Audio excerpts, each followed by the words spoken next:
ఆదివారం జరగబోయే వరంగల్ భద్రకాళి అమ్మవారి బోనాలు తాత్కాలికంగా వాయిదా వేస్తున్నట్లు దేవాదాయ శాఖ మంత్రి కొండా సురేఖ ప్రకటించారు. హైదరాబాద్ లాల్ దర్వాజాలో ఘనంగా జరిగే బోనాల పండుగ మాదిరిగా ఇక్కడ భద్రకాళి బోనాలు చేయాలనుకున్నారు. అయితే భద్రకాళి బోనం సమర్పణ విషయంలో అటు వేద పండితుల పరంగా కొంత వ్యతిరేకత వచ్చింది. అంతేకాదు రాజకీయ పరంగాను వివాదాస్పదం అయ్యింది. ఎమ్మెల్యే నాయిని రాజేందర్ రెడ్డి, మంత్రి కొండా సురేఖ మధ్య కూడా ఈ విషయంలో పరస్పర విమర్శలు కనిపించాయి. ప్రస్తుతం నడుస్తున్న రాజకీయ విభేదాల కారణంగా ప్రత్యర్థుల ఇబ్బందులు పెట్టే అవకాశం ఉందని, అసాంఘిక శక్తులను ప్రేరేపించి గొడవలు సృష్టించే ఛాన్స్ ఉందనే అనుమానంతో కొండా సురేఖ భద్రకాళి బంగారు బోనం సమర్పణ సైతం తాత్కాలికంగా వాయిదా వేస్తున్నట్లు ప్రకటించారు. కేసీఆర్ పాలనలో అందరికీ రైతు బంధు వచ్చిందని బీఆర్ఎస్ ఎమ్మెల్యే మాజీ మంత్రి హరీష్ రావు అన్నారు. కాంగ్రెస్ హయాంలో ఓఆర్ఆర్ పరిధిలో ఉన్న చాలా ఎకరాలకు రైతు భరోసా లేదని తెలిపారు. కేసీఆర్ పెట్టిన పథకాలకు కోతలు పెట్టడం తప్ప సీఎం రేవంత్ రెడ్డి ఏమి చేయలేదని ఎద్దేవా చేశారు. సంగారెడ్డి జిల్లాలోని జిన్నారంలో భరాసా ఆధ్వర్యంలో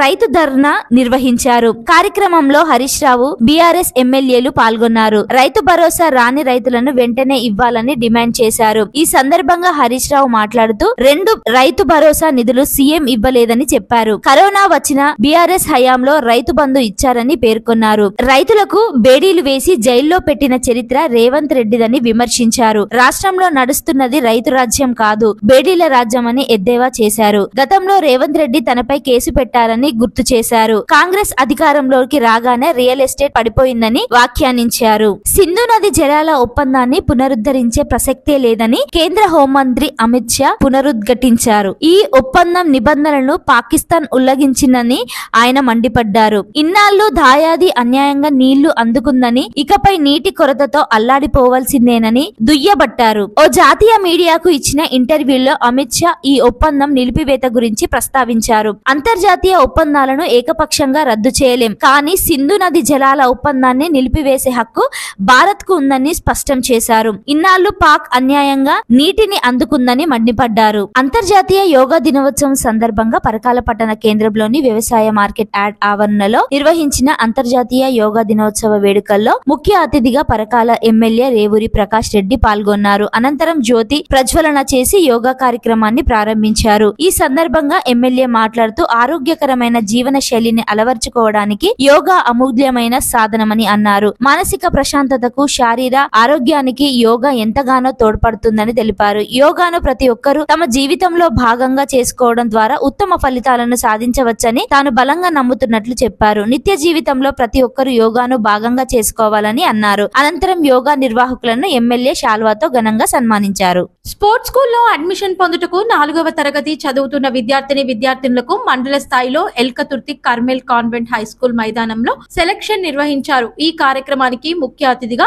జిల్లా కమ్యూనిటీ మొబిలేషన్ అధికారి బద్దం సుదర్శన్ రెడ్డి హాజరయ్యారు. ఈ సందర్భంగా ఆయన మాట్లాడుతూ దరఖాస్తు చేసుకున్న విద్యార్థులలో ప్రతిభ కనపరిచిన 10 మంది బాలురు, 10 మంది బాలికలు, మొత్తం 20 మంది విద్యార్థులను ఎంపిక చేసి జిల్లా స్థాయి సెలక్షన్ కి పంపడం జరిగిందని తెలిపారు. అనంతరం జిల్లా పరిషత్ బాలికల పాఠశాల దామెరలో సామూహిక వన మహోత్సవ కార్యక్రమంలోనూ ఆయన పాల్గొని పాఠశాలలో మొక్కలను విరివిగా పెంచే బాధ్యత మరియు వాటిని రక్షించే బాధ్యత ప్రతి విద్యార్థి తీసుకోవాలని, ప్రతి పాఠశాల పచ్చదనంతో ఆకర్షణీయంగా ఉండాలని అభిలాషించారు. ఈ కార్యక్రమంలో టీచర్లు, పీఈటీలు, అమ్మ ఆదర్శ కమిటీ సభ్యులు, విద్యార్థులు, ఎంఆర్పి సిబ్బంది పాల్గొన్నారు. కాళేశ్వరం ప్రాజెక్టు పూర్తయి వాడుకలోకి వచ్చి 6 ఏళ్లు పూర్తయిన సందర్భంగా ఎమ్మెల్సీ కవిత తన ఎక్స్ ఖాతాలో కేసీఆర్ ను పొగుడుతూ ట్వీట్ చేశారు. కేసీఆర్ భగీరథ సంకల్పం సాకారమై నేటికి 6 ఏళ్లు దాటిందని అన్నారు. సముద్రం వైపునకు పరుగులు పెడుతున్న గోదావరిని కాళేశ్వరం ప్రాజెక్టు ద్వారా 530 మీటర్ల ఎగువకు ఎత్తిపోసి మన బీళ్లను సిరులమాగానంగా తీర్చిదిద్దుదామని పేర్కొన్నారు.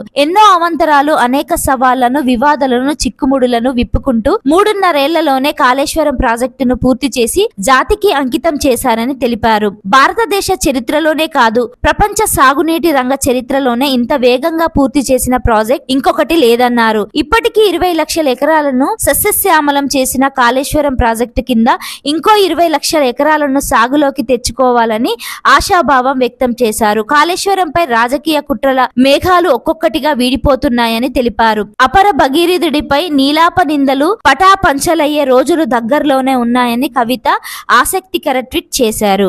కర్ణాటక సర్కార్ ఫేక్ వార్తలను చెక్ పెట్టనుంది. సోషల్ మీడియాలో తప్పుడు వార్తలు ప్రసారం చేస్తున్న వారిపై కఠిన చర్యలు తీసుకోనున్నారు. సమాచార దుర్వినియోగాన్ని అడ్డుకునేందుకు ఒకవేళ ఎవరైనా ఫేక్ న్యూస్ ప్రచారం చేస్తే వాళ్లకు 7 ఏళ్ల జైలు శిక్ష. దీనిపై కర్ణాటక సర్కారు ముసాయిదాను తయారు చేసింది. Karnataka misinformation and fake news act ముసాయిదాను 2 ఏళ్ల క్రితం రూపొందించారు. అయితే గత వారం దాన్ని కేబినెట్ ముందు ప్రవేశపెట్టారు. సోషల్ మీడియాలో ఫేక్ న్యూస్ ను నియంత్రించేందుకు కర్ణాటక సర్కార్ ప్రత్యేక కోర్టులను కూడా ఏర్పాటు చేయనుంది. త్వరగా కేసులను పరిష్కరించేందుకు ఈ చర్యలు చేపట్టింది. ప్రతి స్పెషల్ కోర్టుకు ఒక పబ్లిక్ ప్రాసిక్యూటర్ ను నియమిస్తారు.